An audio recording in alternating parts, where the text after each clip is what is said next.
En Amérique latine, les contrastes ont les couleurs de l'immensité. Immensité des paysages à la beauté farouche, immensité de civilisations qui se sont eues trop belles dans les cuirasses des conquérants. Immensité enfin du gouffre qui sépare ceux qui ont tout de ceux qui n'ont rien.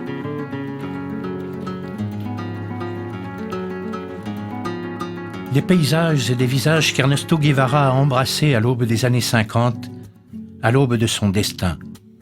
C'est cependant avec l'insouciance de ses 24 ans qu'il quittait, en décembre 1951, avec son ami Alberto Granado, l'Argentine pour la Colombie, via le Chili et le Pérou, et 9 mois de bohème et de petits boulots, après que leur 500 Norton les eut lâchés.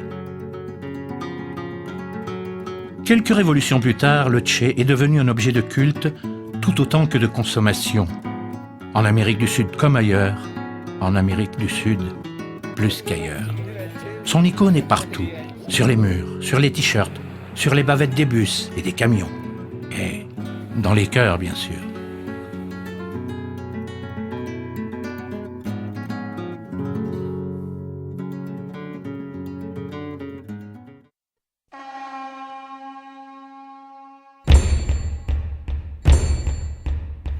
La Paz n'est pas une ville comme les autres. Capitale la plus haute du monde, c'est sur les bas quartiers que les riches ont jeté leur dévolu. Notre curiosité va ailleurs, à la vie souterraine qui s'est réfugiée sur les hauteurs. Hélas, au marché de la sorcellerie, on voit le mal partout. Et nos questions et notre caméra n'y sont pas les bienvenues. Mais les Boliviens ne sont pas que purs esprits. En amont du Mercado de Hechiceria, un alignement de boutiques bâties à la hâte et de camions éventrés propose tout ce que la terre peut produire. Les papas y occupent une place de choix.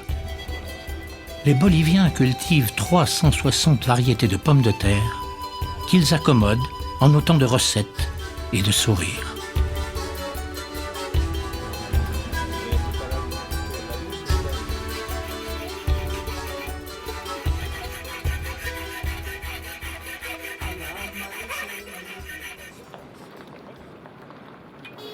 Je pense que depuis l'année 2005, avec le gouvernement actuel, on rejoint la lutte d'Ernesto Guevara. Pas seulement lui, mais d'autres gens aussi. On voit bien qu'en Bolivie, d'autres idées libératrices arrivent avec notre président, Evo Morales. On est sur le bon chemin. Je pense qu'on va réussir. De retour dans la ville basse, nous retrouvons en pleine répétition le groupe Calamarca. Nous avons, la veille, eu la chance que n'ont pas des millions et des millions de Boliviens de rencontrer Hugo et Rodolfo, leurs leaders charismatiques à qui la langue de Molière n'est pas étrangère.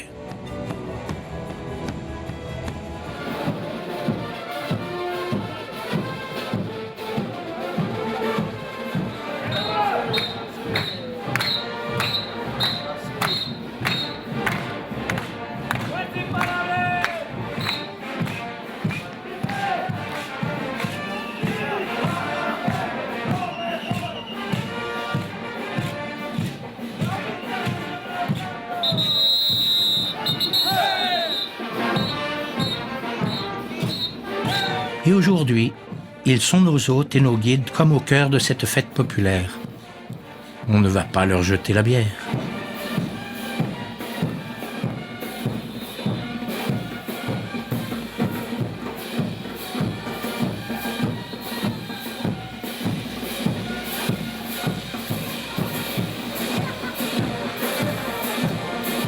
Les télés se les arrachent, sans se les attacher.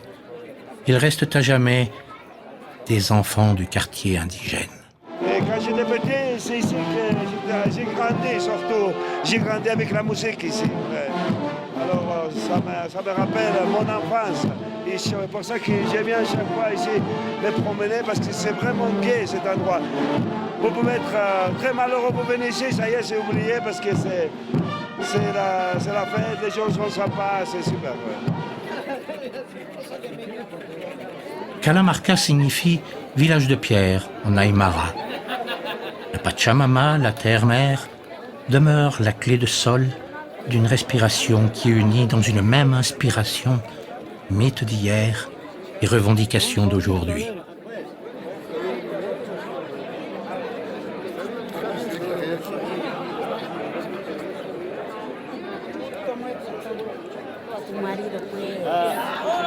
Hola, un saludo a la... Yo soy Miss de Bolivia. Yeah, gracias. Miss de Santiago de Machaca. De la Centrale. La musique de Calamarca, les jeunes aujourd'hui ici, ils pensent que ils nous appellent, c'est Notre-Dame, non? Ça veut dire c'était des prophéties. Nous, on n'avait pas pensé à Notre-Dame de Bolivie parce qu'on avait écrit des chansons que pour nous c'était une utopie en disant qu'un jour arrive au gouvernement en indien. Maintenant, il y a notre frère Evo Morales qui est au pouvoir.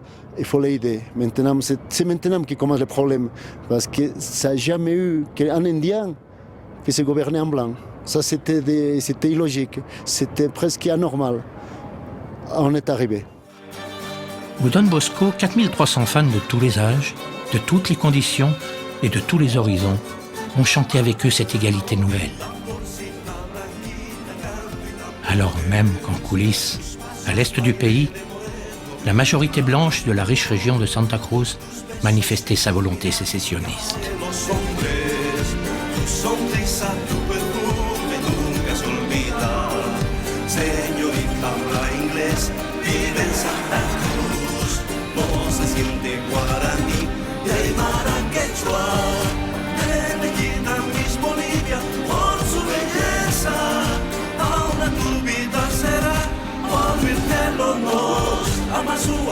Amatella, Amayunya no es tuyo, Amayunca, a Miami, después te engañan, Amasúa, Amatella, Amayunya negaste, Amayunca, a Miami, después yo di.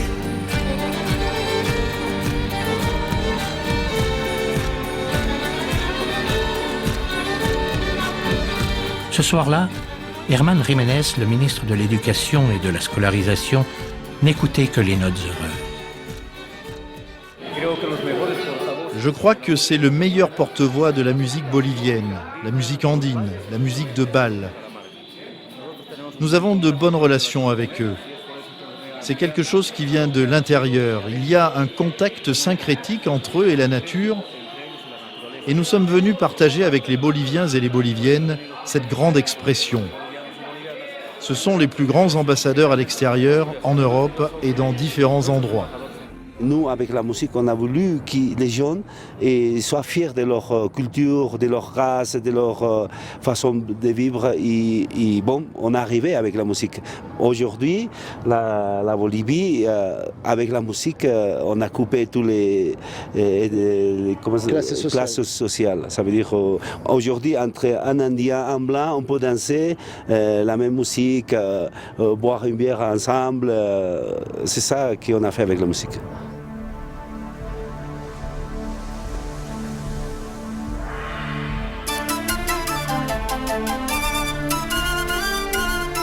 À 70 km à l'ouest de La Paz, les ruines de Tiwanaku scandent la grandeur passée de la culture aymara. À son apogée, au 5e et 6e siècle, le site précolombien accueillait jusqu'à 20 000 fidèles. Les Calamarca viennent fréquemment y recharger leurs batteries et leurs guitares.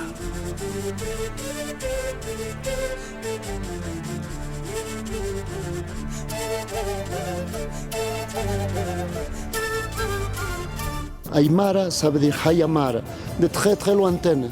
Même nous, on est encore en train de chercher notre vraie origine, parce que nous sommes très proches de la terre, c'est la Pachamama, la mère terre, et le père soleil, que c'est Tatahuilca. C'est à partir de là que tout est parti. Nous sommes fils de ce monde, et les Aymara, nous on préserve, on essaie de garder toute l'identité de la terre, toute la nature, de telle façon comme nos grands-parents nous ont laissé.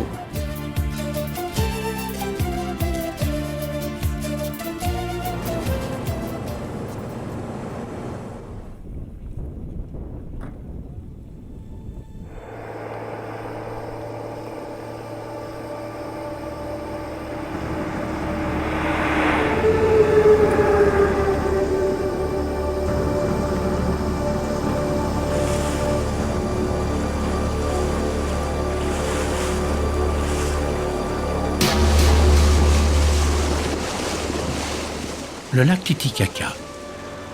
Son nom a fait sourire des générations d'écoliers. C'est perdu au milieu de cette mer intérieure de 9200 mètres carrés, à 3800 mètres d'altitude, que se dresse l'île de la Lune. Pas d'électricité, pas d'eau courante, pas de commerce, bref, peu de touristes. Elle vit dans l'ombre de l'île du Soleil. Notre capitaine sans galon se prénomme Angel.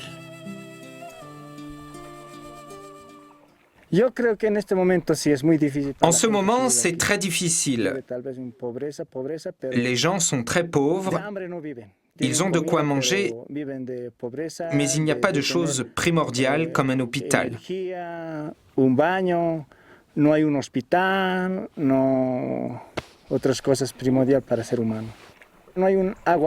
Il n'y a pas d'eau potable ici et les gens ont pris l'habitude de boire l'eau du lac Titicaca.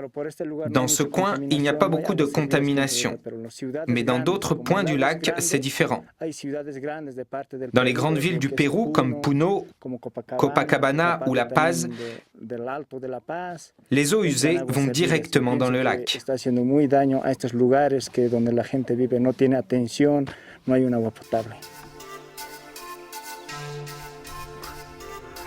Une quinzaine de familles s'accrochent à cette terre ingrate et sévère, où la pomme de terre et le poisson égayent la pénombre des foyers.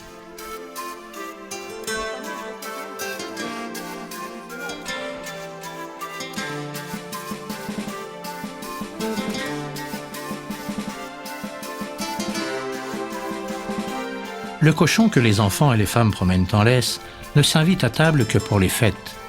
Et encore, à son corps défendant. Un chemin aux senteurs méditerranéennes grimpe entre ciel et mer. Avec la cordillère des Andes pour écrin lointain, les regards s'échappent à l'infini.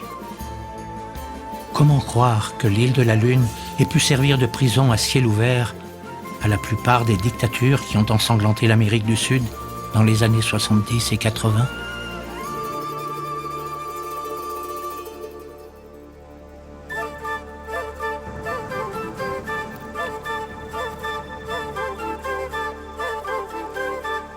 En contrebas, des ruines incas évoquent une autre captivité, sans doute plus librement consentie. Les Vierges du Soleil y avaient leurs habitudes bien avant les prisonniers politiques.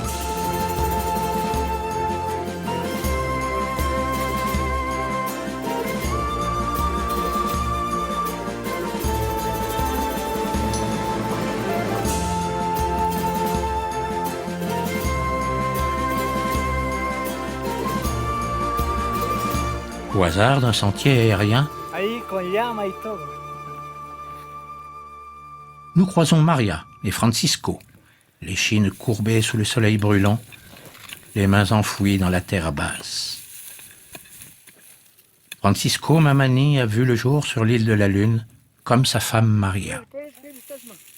Du monde, ils ne connaissent que cette face, que ce bonheur rude et frugal.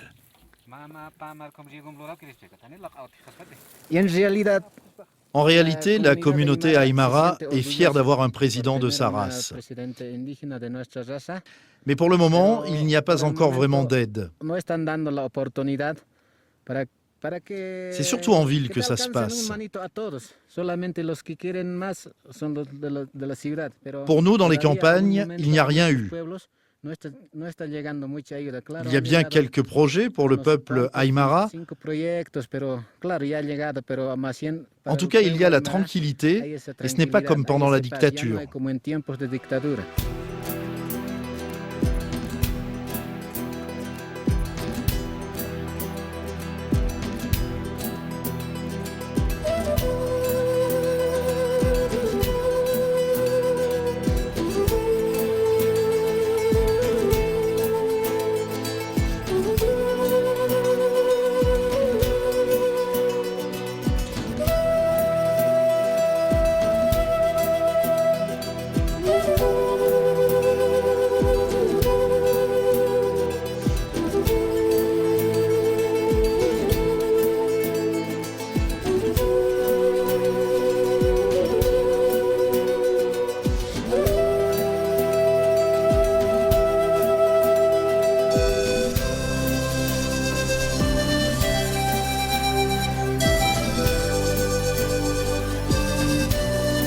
Les ombres s'allongent, la journée s'achève, une autre va commencer.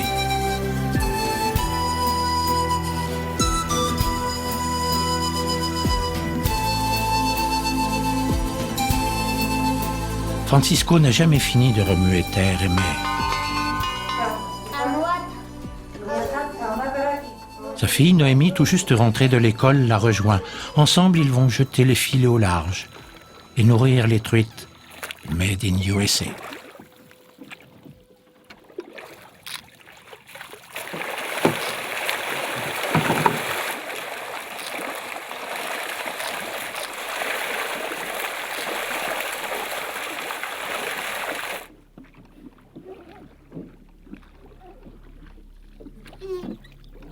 Assise à l'avant du bateau, la petite fille n'en perd pas une miette.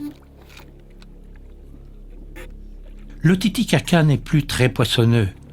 La mémoire de l'eau, sans doute. Il y a 30 ans à peine, la dynamite remplaçait l'hameçon.